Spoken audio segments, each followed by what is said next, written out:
मौलाना सरदार अहमद साहब रहमतुल्लाह अलैह के पास ना एक बूढ़ी अम्मा अपना बेटा छोड़ गई।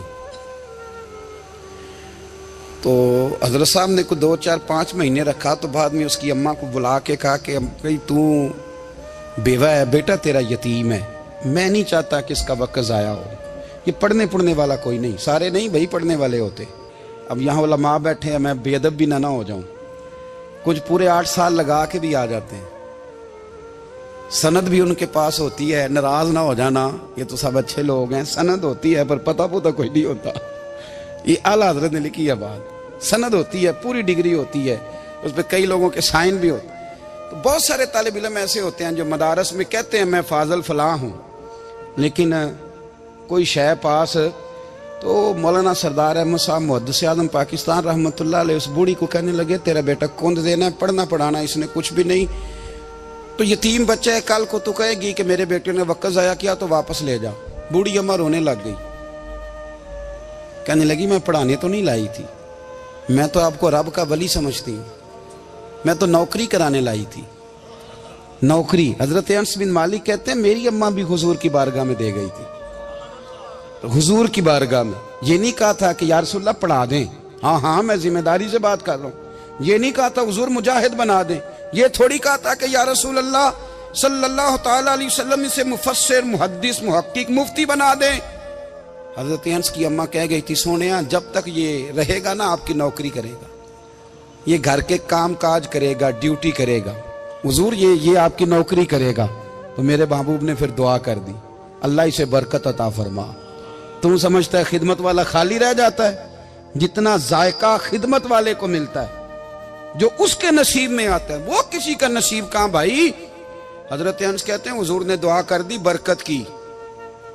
मुझे तो खेती बाड़ी आती भी नहीं थी, पर लोगों के बाग में साल में 1 दफा फल लगता था, मेरे बाग में 2 दफा लगता था। हुजूर ने दुआ कर दी अल्लाह इसे औलाद दे। फरमाते हैं मेरे बेटे, मेरे पोते, मेरे नवासे, मेरी बेटियां, फरमाते हैं मैं जिंदा हूं और मेरी 100 औलादे मौजूद हैं। परेशान हो गया 100 सुन के बच्चे 2 ही अच्छे, 100 औलादे मेरी मौजूद हैं। हजरत अनस बिन मौलाना सरदार अहमद साहब के पास ना छोड़ गई बच्चा, कहने लगी हजरत जी मैं को पढ़ाने के लिए थोड़ा छोड़ गई हूँ, मैं तो इसलिए छोड़ के गई हूँ कि आप मेहरबानी करें खिदमत कराएं। तो हजरत जी कहने लगे कोई ऐसा काम ही नहीं, खिदमत वाला क्या कराऊं। कहने लगी पट्ठे पवा लिया करो जी। हूँ लड़ पेंदे ने, कहने ने बच्चे काम कर दें मदरसे का। हालांकि अब कहाँ बच्चे काम करते हैं, अब तो गुजर गया दौर, अब तो बच्चे काम कराते हैं। अब बच्चे भी नाराज हो रहे हैं, घूर घूर के देख रहे हैं। सही पह रहा हूँ आपको, बच्चे काम कराते हैं, बच्चे कहाँ काम करते। कहने लगी ये चारा डाले करेगा आपकी भैंसों को। तो हजरत ने उसको कहा कि बीबी चारा मेरी भैंसों को डालने के लिए मैंने बंदा रखा हुआ है, तो तू जा ले जा। कहने लगी हाथ बांध के हुजूर मेहरबानी करें रख ले, चारा डालेगा। और पुत्र तवज्जो से चारा डालना हजरत की भैंसों को। रोने लगी, हजरत ने रख लिया, महीने का खर्चा भी देते। शाम को ना वो सारा दिन काम करता, शाम को आके पैरों में भी बैठ जाता, हजरत जी लाएं तेल थोड़ा सा, पैर ना दबा दूं। 8 साल साथ वाले पढ़ते रहे, ये बेचारा नौकरी करता रहा। मेरा रूप भी नहीं ते मेरा रंग भी नहीं, और मैनू यार मनान दा टंग भी नहीं। कभी कभी ना हजरत बिलाल हबशी फारग होते ना, तो नबी पाक की बारगाह में अर्ज करते हुजूर कोई काम तो नहीं, सारे हो गए, हुजूर जाऊं जरा, चले जाते। एक दिन सलमान फारसी कहने लगे या रसूलल्लाह ये बिलाल कहाँ जाता है। फरमाया जा देख के तो आ। हजरत सलमान वापस आए तो आके रोने लगे, कहने लगे सोनिया जब यहाँ से जाता है ना तो जाके सैयदा फातिमा की चक्की पीसनी शुरू कर देते, बीबी साहबा के काम करने लगता है, घर में जाके असनैन की ड्यूटी करता है, वहां भी काम यहाँ भी काम। वो चारा डालता रहा, उसने चारा डाला। हजरत मुहद्दिस आज़म की भैंसों को दस्तारे फजीलत का वक्त आ गया, सारे पगड़ियां सजा के आ गए, आज दस्तार होगी। ये ना पीछे होके बैठ गया, चूंकि पढ़ा ही नहीं था। तो दस्तार काहे की, दस्तार तो उसकी जो पढ़ेगा, हमने तो पढ़ा ही नहीं, हमने तो यार पढ़ा, घर पढ़ा, ड्यूटी करी। हजरत मुहद्दिस आज़म रहमतुल्लाह अलैह के यहाँ जब ऐलान होने लगा ना कि अब दस्तार होगी, तो हजरत ने पहला ऐलान उसका फरमाया। तो मजा वाला बंदा कपड़े भी कदी कदी बदलता है ना, वो कहते जिस हाल में भी था मैं पलट के देखने लगा कि पढ़ा पढ़ाया तो है, कोई शय नहीं। तो ये माजरा क्या है, पीछे से उठ के आए तो कहते हैं बाकियों की दस्तार किसी आलिम ने की, किसी सूफी ने की, लेकिन ये भैंसों को चारा डालने वाला जब आया तो मुहद्दिस आदम ने फरमाया पगड़ी के बाल को कोई हाथ ना लगाए, ये सारी दस्तार मैंने करनी है। और फरमाते हैं हजरत बाल भी देते जाते थे और आंसू भी बहाते जाते थे, माथा भी चूमते थे और फरमाते थे दस्तार के बाद चला तो नहीं जाएगा यार, मुझे तो इबादत भी नहीं रह गई, मुझे तो चाबियों को भी नहीं पता कौन सी कहाँ रहती है, जाएगा तो नहीं तू? तो रो पड़ा, कहने लगा सोने जाए तो वो जिसके पल्ले कुछ है हो, आता जाता तो है कुछ नहीं, मुझे किसने रखना है, मैंने कहाँ जाना है, इधर कहाँ, तो इधर ही रहूंगा। वो उस तालिब इल्म के सारे उस्ताद भाई कहते हैं उसने दस्तार कराई, पढ़ा पढ़ाया कुछ नहीं, पर जो मसला अड़ जाता था ना, वो जो अड़ जाता था ना, वो जाके उससे पूछते थे तो किताबें खोलने की जरूरत नहीं पड़ती थी। मौलाना अमजद अली साहब आजमी रहमतुल्लाह अलैह फरमाते हैं यकदम आला हजरत का दरवाजा खुला, ये भी मेरे आला हजरत की जिंदगी है, इसे भी देख, यकदम दरवाजा खुला तो बूढ़े इमाम के पैरों में जूता कोई नहीं और आला हजरत सर पट दौड़े। मैं करीब गया, मैंने कहा हुजूर मैं सदके जाऊं, कहां जा रहे हो? कहने लगे किसी ने बताया मेरा मुर्शद का बेटा रेलवे स्टेशन से गुजरने वाला है, अमजद अली देर न कर यार, कहीं शहजादा नाराज ना हो जाए, मेरे मुर्शद का बेटा, मेरे शेख का पोता, यार जरा जल्दी कर। कहते हैं आला हजरत दौड़े रेलवे स्टेशन पे, उन्हें अगर फतवे लिखने आते थे किल के रजा है खंजरे खूंखार बरकबार, तो वो ये भी कहा करते थे कैसे आकाओं का बंदा हूं रजा, बोल बाले मेरी सरकारों के। दौड़े गए रेलवे स्टेशन पे और बूढ़े शेख सदरुल शरिया कहते हैं मैंने कहा हुजूर मैं ना चला जाऊं? कहने लगे ना पुत्र, मैंने बड़ा नमक खाया उस घर का, मैंने बड़ी नौकरी करी है, मेरी अपनी ड्यूटी है, तुम्हारी तो नहीं ना। मेरे शेख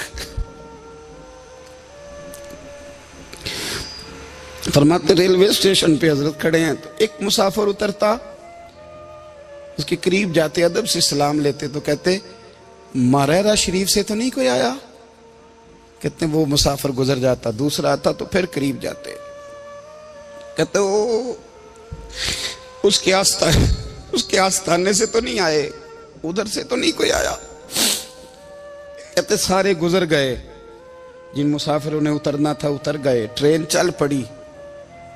तो मैंने कहा हुजूर किसी ने आपको गलत इत्तला दी थी, शहजादे तो आए नहीं। कहने लगे यार इत्तला गलत थी या ठीक थी, पर यहाँ तक आने का मजा बड़ा है। आप समझ सकते हैं आला हजरत के दो बेटे हैं, हुज्जतुल इस्लाम मौलाना हामिद रजा खान साहब और मुफ्ती आज़म आलम इस्लाम, दोनों शहजादे इतने बड़े शहजादे थे कि दोनों अपने अपने वक्त के सबसे बड़े मुफ्ती हुए। ये भी तो मेरे आला हजरत है ना, इसको भी तो जरा समझो ना। खुशकी और फिर खुशकी और फिर खुशकी।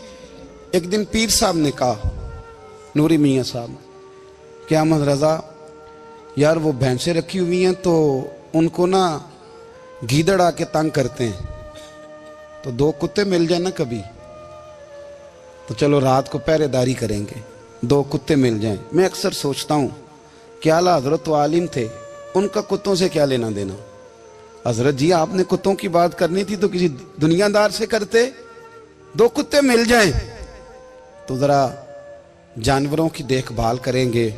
फरमाया हुजूर सवेरे ही आ जाएंगे। भाई आपका तो ये शुगर ही नहीं, तो आप कहां से लाएंगे?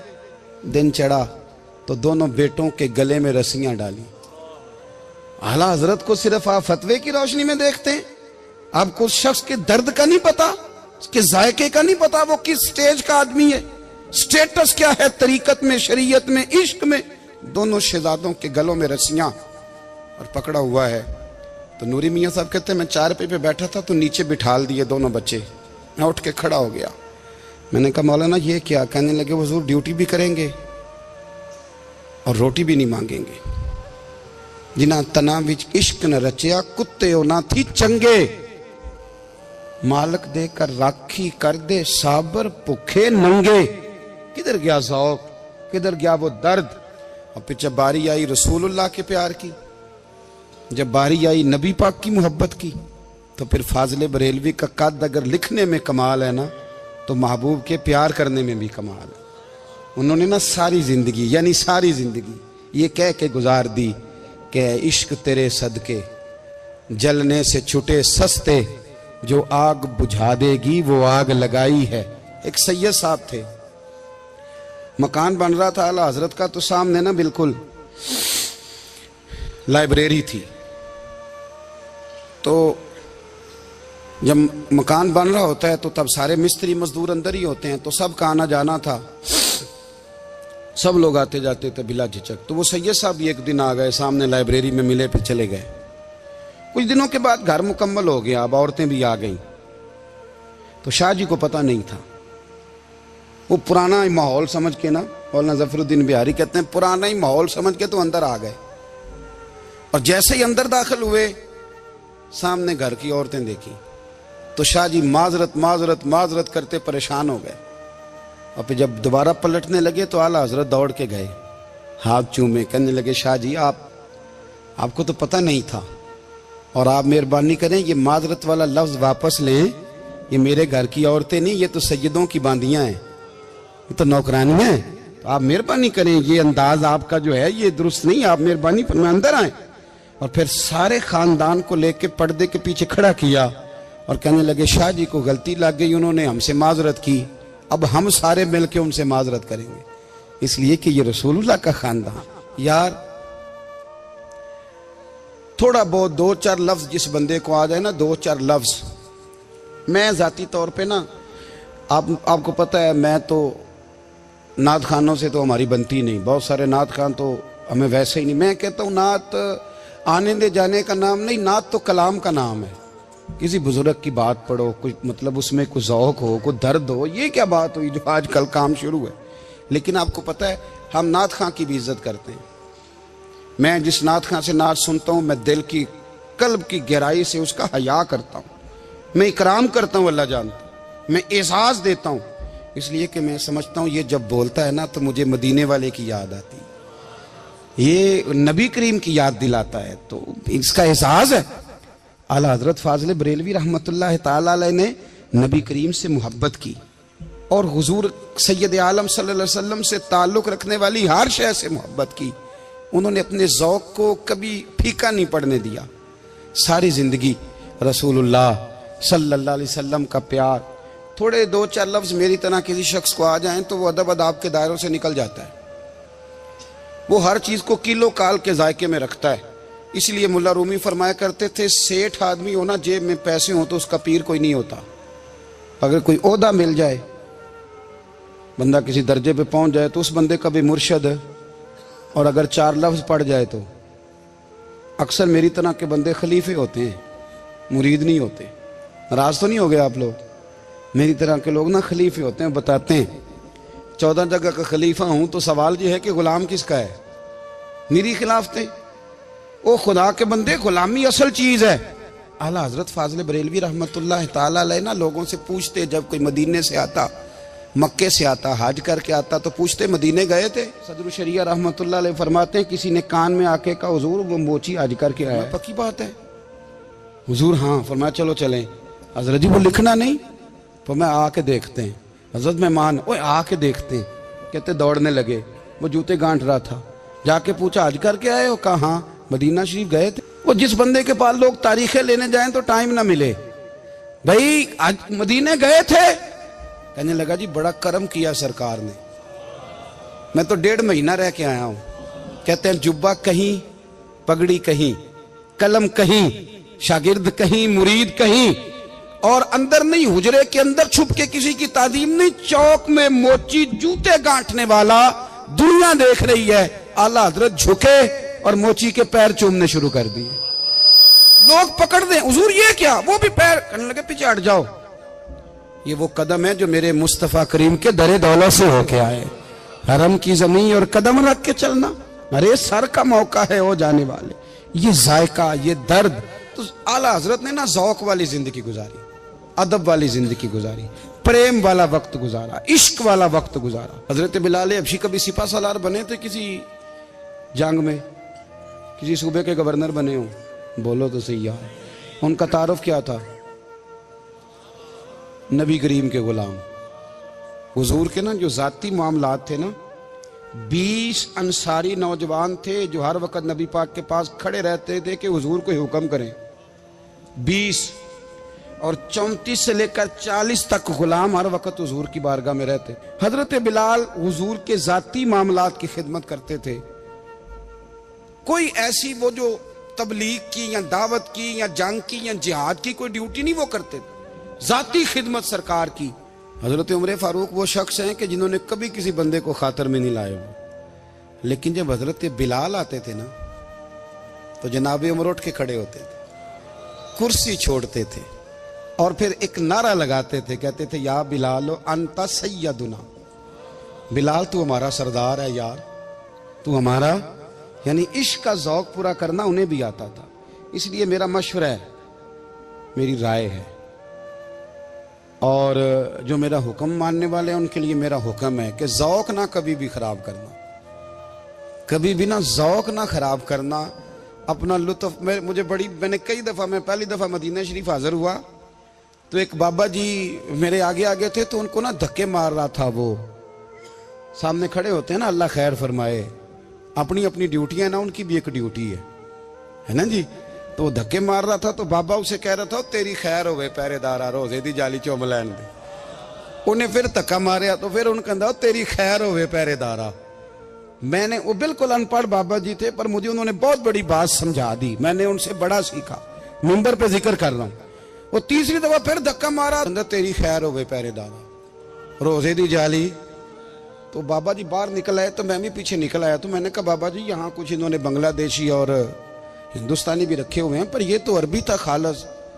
उन्होंने कदों ਤੁਹਾਡੀ भी समझ आती सी, तुसी पंजाबी ਦਾ शेर सुनाई जा रहे हो। कहते पुत्र मैनू भी पता है उन्होंने नहीं समझ आ रही, पर मैं तो अपना रांझा पै राजी करता सा। मैनू पता है उन्होंने कहा ओ यार असी रांझा भी तो राजी करना है कि नहीं, कि सारी जिंदगी किलो काल के झगड़े में पड़े रहना है। ऐ इश्क तेरे सदके जलने से छुटे सस्ते, जो आग बुझा देगी वो। और एक जगह पे आला हजरत कहते हैं जान दे दी वादा दीदार पर, हमने जान दे दी। हाँ, खाली उसने वादा किया था कि आऊंगा, आया नहीं था, पर जान हमने पहले दे दी। तो इसलिए ना ज़ौक, शौक, प्यार, वारफ्तगी, मोहब्बत असातिज़ा के लिए, बुजुर्गों के लिए, उलमा के लिए, मशाइख के लिए, बड़ों के लिए, ना ज़ौक ना कभी ख़राब होने पाए। अल्लाह आपको सलामत रखे। और कुछ दुआएं मैंने दे दी हैं, कुछ अल्लाह जानता है मेरे दिल में हैं, वो मैं देता रहता हूँ। अल्लाह आपको हमेशा शाद व आबाद फरमाए।